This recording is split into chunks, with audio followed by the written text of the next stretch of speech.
Inbreeding madaling sabihin pero mahirap at matagal gawin. Tuturuan kita kung papaano gawin, sundan mo lang hanggang wakas.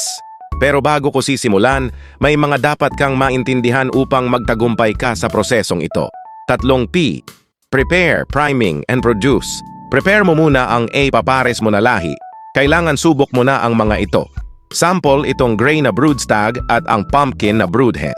Kailangan dumaan sa priming ang mga materyales na gagamitin upang healthy ang mga aanakin ng mga ito. 1 up to 3 weeks ang priming.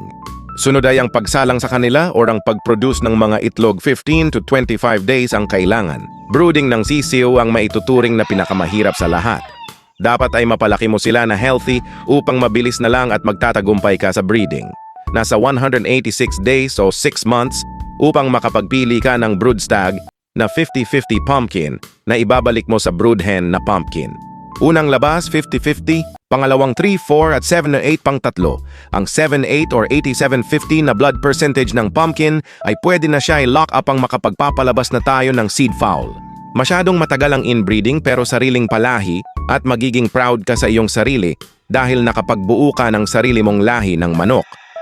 Salamat sa panunood. Kung nagustuhan mo ang video, pwede akong makahingi ng isang solid na like at share mo na din upang malaman ng iba pang gustong susubok sa breeding.